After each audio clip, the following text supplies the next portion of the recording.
So the key to any sustainable breath practice is mastering the gentle nose breath, breathing in and out through the nose and extending the exhale longer than the inhale, bringing the feeling awareness to the back side of the heart center and spine.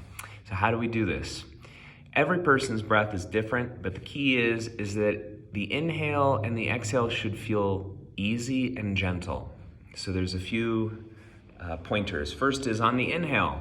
We breathe in where it feels like the lungs are filling, but they're not being pushed to a capacity. We want to feel the breath come in and then out. And on the out breath, we want to note that the exhale is extended and we put a little bit of tension at the back of our throat. When you put a tension at the back of the throat, kind of like an ujjayi breath in yoga, let's do half of the tension of that. But the sound of it, if you were to breathe through your mouth, the exhale, like if you're fogging some glasses that you want to clean,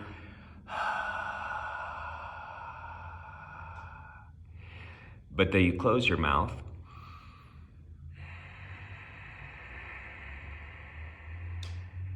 and then breathe in again.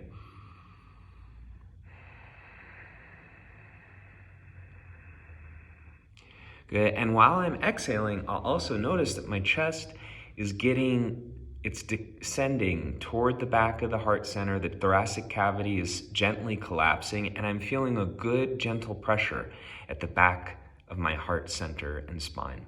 Again, the last point is bringing the feeling awareness to the back of the heart center and spine. Why is this so important?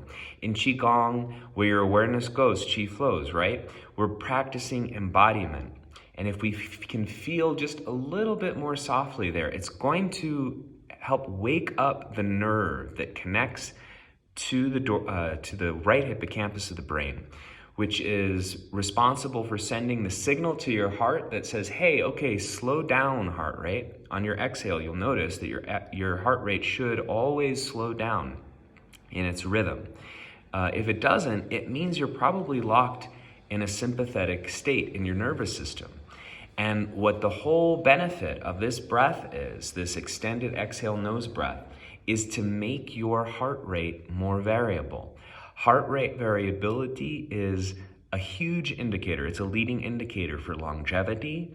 And what that means is as you breathe in and out, your heart rate should be able to go up more quickly because it needs to process the oxygen that's coming in, moving the blood, and then the heart rate slows down on the exhale because we do need to have some carbon dioxide in our blood, in our system. There's a perfect ratio, and it generally is with an extended exhale. A perfect ratio of oxygen and carbon dioxide, and it's the perfect ratio where you can spend less energy but you receive more prana, is with that longer exhale, shorter inhale. Connected breath as well. So that means you're not taking pauses. There's no pauses between the inhales and the exhales. So this is a summary of how to have a perfect parasympathetic breath, improving your connection to your dorsal vagal complex, to the doorway to your heart, at the back side of your heart. Try breathing through the back side, breathing in and out through the back side of your heart to help practice that embodiment of the dorsal vagal complex.